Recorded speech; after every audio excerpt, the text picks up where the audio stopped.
Bismillahirrahmanirrahim. Alhamdulillahi Rabbil Alamin. Wassalatu wassalamu ala ashrafil anbiya'i wal mursalin wa ala alihi wa sahbihi ajma'in. Rabbi shrah li sadri wa yassir li amri wahlul 'uqdatam min lisani yafqahu qawli. Subhanaka la ilma lana illa ma 'allamtana innaka antal alimul hakim.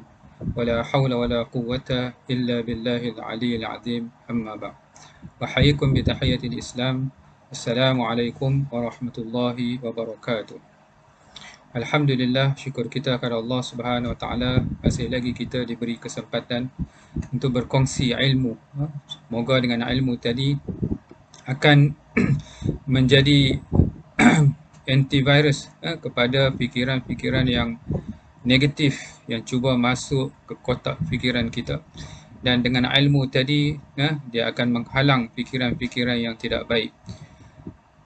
Tuan-tuan dan puan-puan yang dirahmati Allah sekalian, program ini kita bawa langsung, bawa daripada melalui TV, MSU TV, Masjid Sarjana Utama, dengan tajuk perbincangan kita pada hari ini iaitu berkaitan dengan relaxation teknik, teknik relaksasi ataupun teknik untuk supaya kita tenang fikiran-fikiran kita. Di barat misalnya ahli psikologi, pakar-pakar psikologi mencari kaedah-kaedah bagaimana untuk supaya mereka yang tertekan, mereka yang stres, tenang fikiran mereka.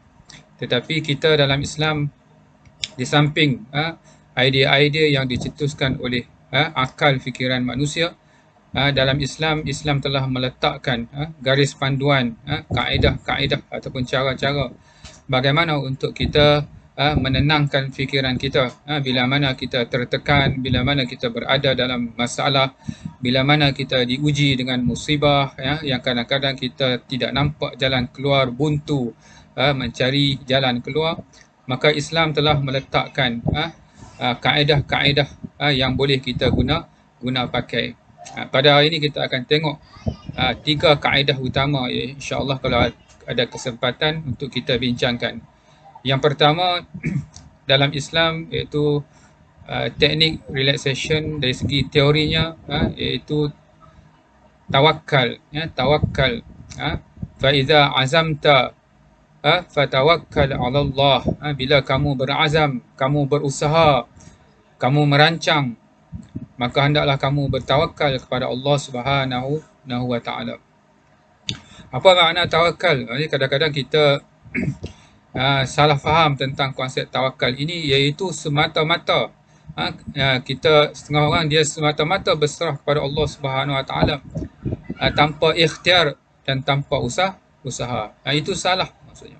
Sebab itu kita kena cari ilmu yang berkait dengan konsep tawakal ni. Kita kena cari ilmu tentang Allah. Kita kenal Allah. Yang kedua, kita kena cari tentang syariatullah, hukum-hukum agama. Dan yang ketiga, sunnatullah. Sunnatullah ni sistem yang Allah Ta'ala buat. Misalnya kalau nak berjaya, kena usaha.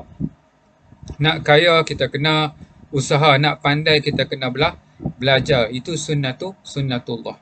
Jadi, kat mana tawakal ni? Tawakal ni bila kita menyempurnakan usaha ikhtiar kita. Menyempurnakan usaha ikhtiar kita, maka selepas itu kita berserah kepada Allah Subhanahu wa Taala. Tinggalkan natijahnya, hasilnya kepada Allah Subhanahu wa Taala. Sebab apa? Sebab berlaku ataupun tidak bukan bergantung kepada usaha kita. Kita dah ditentukan, maksudnya hasilnya telah ada di dalam ilmu Allah Subhanahu wa Taala. Kita usaha, kita ikhtiar, tetapi hakikatnya hasilnya sudah ada dalam ilmu Allah Subhanahu wa Taala. Allah Taala telah mengetahui. Sebab itu di pihak kita hanya melakukan yang terbaik. Ingat ni, PDLT, perbaiki diri, lakukan terbaik. Itu saja di pihak kita. Selebihnya tawakkal 'ala Allah, serah kepada Allah.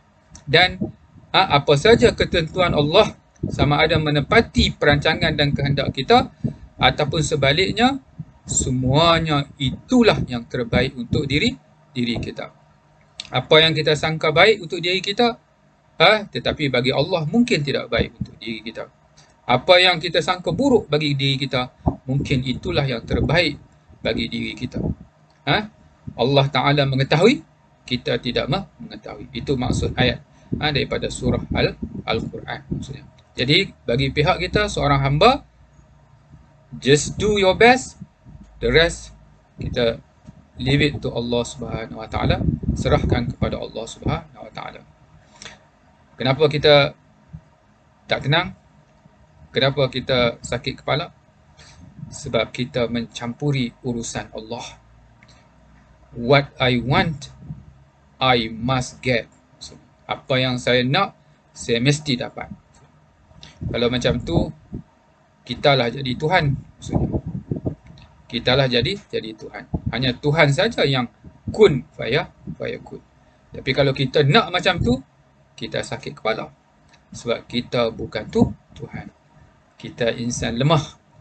Kita hanya berusaha. Tapi hakikatnya, semuanya milik Allah Subhanahu Wa Ta'ala.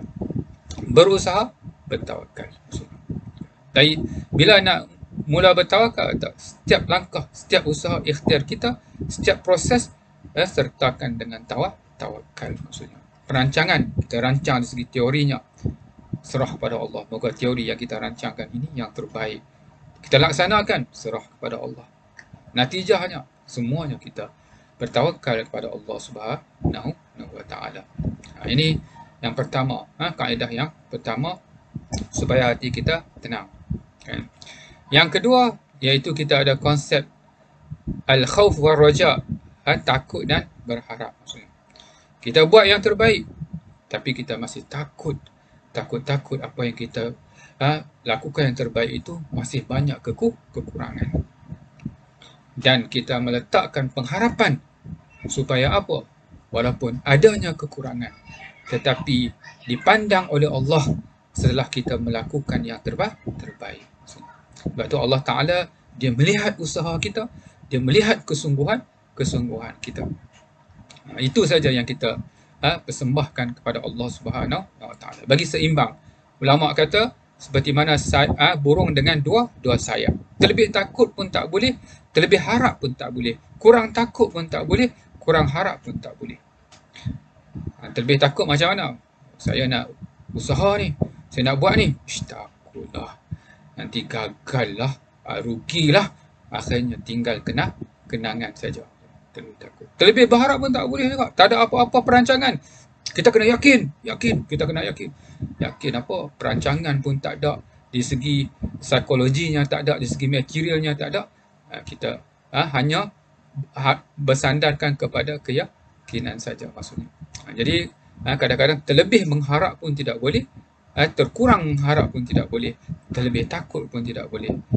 Terkurang takut pun tidak boleh. Biar ia seimbang maksudnya. Seimbang dalam arti kata, kita cuba melakukan yang terbaik dengan syariatullahnya, dengan kita kenal Allahnya, dan juga dengan kita mengikut sistem-sistem yang ditetapkan oleh Allah Subhanahu Wa Ta'ala. Ini yang kedua, kaedah yang kedua. Kena bagi ada sentiasa ni maksudnya. Tawakal, kemudian ada takut, ada khauf, dan ada roja, ada pengharapan. Dan kaedah yang ketiga, untuk jiwa kita tenang, ini sangat penting, ini salah satu daripada rukun iman. Yang keenam, iaitu beriman dengan qada dan qadar. Maksudnya qada dan qadar, ketetapan Allah Subhanahu Wa Ta'ala. Sebab tu saya kata everything is being scripted. Semuanya telah diskripkan. Oleh siapa? Oleh the best script writer, iaitu penulis skrip yang terbaik, iaitu Allah Subhanahu Wa Ta'ala. Allah Ta'ala telah tulis skrip kita, Allah Ta'ala telah tulis skrip orang lain maksudnya. Sebab tu kadang-kadang jangan kita membandingkan skrip kita dengan skrip orang, tak berbeza. Ujian kita dengan ujian orang tak berbeza. Maksudnya masing-masing ada skrip. Jangan bandingkan. Ustaz, boleh tak kalau kita nak bandingkan dengan orang yang berjaya? Syarat dia boleh. Boleh bandingkan. Kalau perbandingan itu menjadikan anda lebih baik, menjadikan anda lebih maju, menjadikan anda lebih berguna, bandingkan. Tapi kalau perbandingan itu untuk menjustifikasi kemalasan kita, kegagalan kita, untuk menyedapkan hati kita, maka itu perbandingan yang salah maksudnya. Maksudnya sebab apa? Sebab masing-masing ada skrip. Semuanya telah ditulis skripnya oleh Allah Subhanahu wa taala maksudnya. Ustaz, kalau dah skrip dah tulis, Ustaz, buat apa lagi kita nak usaha maksudnya. Ni macam tu ya. Kalau macam tu, kalau kita tahu ya Allah Taala yang bagi kenyang, kenapa kita makan maksudnya. Jadi kalau orang yang yakin macam tu, dia tak payah makan lah, tapi makan dia makan juga maksudnya. Adakah dia tak beriman? Maksudnya, dia beriman maksudnya. Jadi peraturannya macam ni. Hukum kita buat apa yang patut buat, yang selebihnya itu urusan Allah. Jangan kacau urusan Allah. Ingat, don't bother with God business, mind your own business. InsyaAllah hati kita akan tenang, hati kita akan tidak sakit kepala, ya, kita akan tidak sakit kepala, insyaAllah. Moga 3 tips ini yang mudah ini dapat menjadikan kita sentiasa tenang, redha, bahagia dengan segala ujian ketentuan daripada Allah Subhanahu wa taala. Yang baik itu pastinya daripada Allah, dan yang dhaif daripada kelemahan diri saya sendiri. Wabillahi taufiq wal hidayah. Wassalamualaikum warahmatullahi wabarakatuh.